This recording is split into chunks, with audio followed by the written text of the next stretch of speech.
নমস্কার বন্ধুরা, আমার চ্যানেলে তোমাদের সকলকে স্বাগত জানাই। আজ আমার ছোট মেয়ে বলল, মা আমার স্কুল ছুটি, তুমি আমাকে করলা আলু কেটে দাও, আমি তোমায় করলা আলুর ভর্তা তৈরি করে দেব। করলা আলু দুটো পেঁয়াজ আমি ওকে কেটে দিয়েছি, ও সব কিছু ধুয়ে পরিষ্কার করে গুছিয়ে নিয়েছে। আমি 3টে বড় সাইজের করলা নিয়েছি আর 2টো মাঝারি সাইজের আলু নিয়েছিলাম।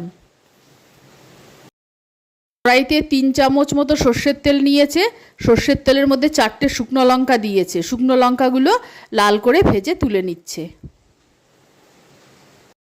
লঙ্কাগুলো ভাজা হয়ে গেছে, তুলে নিল। কড়াইতে 4টে কাঁচা লঙ্কা চিড়ে দিয়েছে, লঙ্কাগুলোকে ভেজে নিচ্ছে। কাঁচা লঙ্কা 4টে ভাজা হয়ে গেছে, তুলে শুকনো লঙ্কার পাশে রেখে দিয়েছে।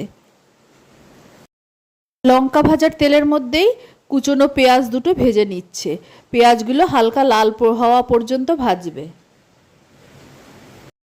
পেঁয়াজগুলো হালকা লাল করে ভাজা হয়ে গেছে, পেঁয়াজগুলো কড়াই থেকে তুলে লঙ্কার পাশে রেখে দিচ্ছে। আর তেল দেওয়ার দরকার পড়েনি, ওই তেলের মধ্যেই একটু কালো জিরে ফোড়ন দিয়েছে। কালো জিরেটা ভাজা হয়ে গেছে, এবার করলা আলু টমেটো এক এক করে ওই তেলের মধ্যে দিয়ে দেবে। প্রথমে করলাটা দিয়ে দিচ্ছে, তারপর আলু আর টমেটোটা দিয়ে দেবে। করলা আলু দেওয়া হয়ে গেছে, এবার টমেটোটাও দিয়ে দিল। আন্দাজ মতো নুন দিয়ে দিয়েছে। এবার গ্যাসের ফ্লেমটাকে একদম কম করে দিয়েছে। একটা ঢাকনা দিয়ে ঢাকা দিয়ে কম আঁচে সিদ্ধ করতে হবে। ফ্লেমটাকে লো করে একটা ঢাকনা দিয়ে 10 মিনিটের জন্য ঢাকা দিয়ে দিল।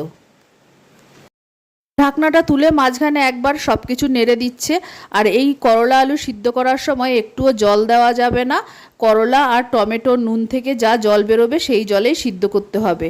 আবার নাড়াচাড়া করে ও কিছুক্ষণের জন্য ঢাকা দিয়ে দেবে, ভালো করে সিদ্ধ হওয়া পর্যন্ত। করলাটা সিদ্ধ হতে হতে পেঁয়াজ ভাজা, শুকনো লঙ্কা ভাজা, কাঁচা লঙ্কা ভাজাগুলো চটকে মেখে নিচ্ছে। ভাজা পেঁয়াজ আর ভাজা লঙ্কাগুলো মেখে নিচ্ছে। এখন কোনো নুন দিচ্ছে না, কারণ করলা আলু সিদ্ধ করার সময় আন্দাজ মতো নুন দিয়ে রেখেছে। ভাজা পেঁয়াজ আর লঙ্কাগুলো যখন মেখে নিচ্ছে, তখন আমি আরেকটা কাঁচা পেঁয়াজ মিহি করে কুচিয়ে দিয়ে দিয়েছি। কাঁচা পেঁয়াজে ভর্তার স্বাদটা আরও বাড়বে। ও সব কিছু ভালো মতো একসঙ্গে মেখে নিচ্ছে। পেঁয়াজ আর লঙ্কাগুলো মাখা হয়ে গেছে, ওদিকে করলা আলুটাও সিদ্ধ হয়ে গেছে।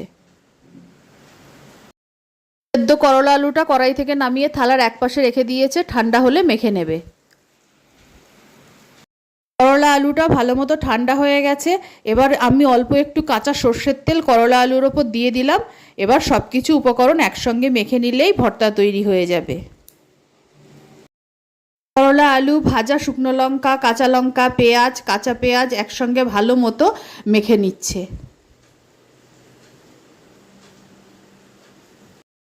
সব কিছু উপকরণ খুব ভালো মতো চটকে মেখে ভর্তা তৈরি করে ফেলেছে। ভর্তাটাকে সুন্দর করে সাজিয়ে একটা প্লেটের মধ্যে তুলেও নিয়েছে। আমাদের এই ভর্তার রেসিপি ভালো লাগলে আমাদের চ্যানেলকে সাবস্ক্রাইব করো, লাইক করো, শেয়ার করো, আমার পাশে থেকো। আর আমার নতুন পুরনো সকল বন্ধুদের আন্তরিক ধন্যবাদ ও ভালোবাসা জানাচ্ছি।